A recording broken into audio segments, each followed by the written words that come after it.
Walang maghihinala o walang kahinahinala. Sa paglaas ng panahon, makikilala mo ng lubos ang taong mahal mo. At mas mararamdaman mo kung may ginagawa siyang kahinahinala sa likuran mo. Nang hindi mo namamalayang nililiwanag.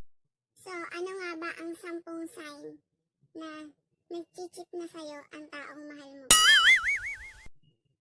Lagi siyang may ka-text or ka-chat nang hindi mo namamalayan at hindi mo kilala kung ano ba yung pinagkakabalahan niya sa cellphone niya.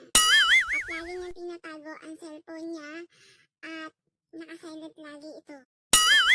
At magkakaroon pa ng password na dati ay wala naman. At dati pakalat-kalat lang ang cellphone, ngayon itatago niya na.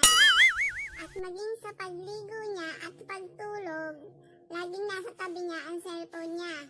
At kapag nagtanong ka sa kanya, siya pa ang galit, sasabihin sa'yo, wala ka bang tiwala sa akin? Sus! Napaparamig ka na naman. Number 2. Madalas lagi siyang busy at wala siyang panahon sa'yo.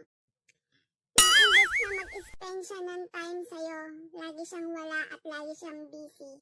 Kasi nga, meron siyang tinatago sa'yo. May bago na siyang pinagkakabalahan. Hindi na makakauwi ha?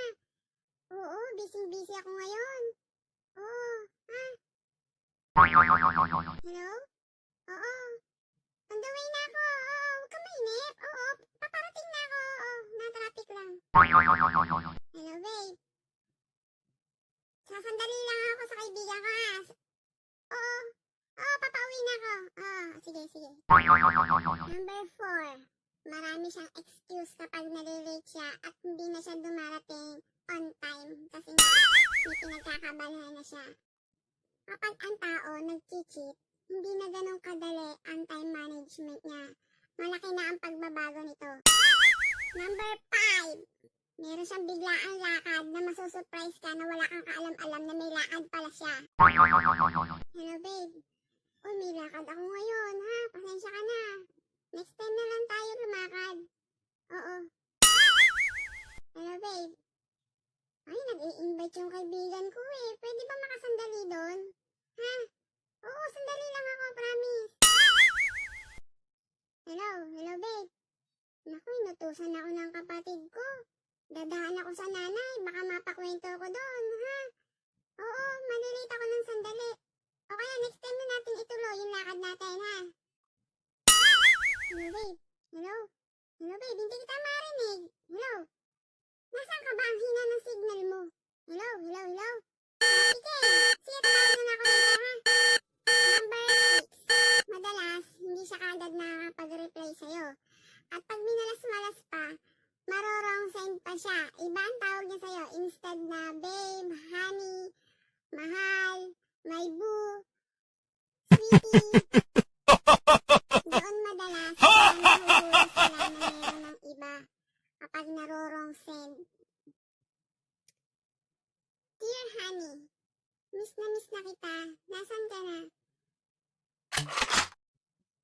Number 7. Biglang bait, biglang galit. Depende sa sitwasyon. Natatawa ko. Depende sa sitwasyon.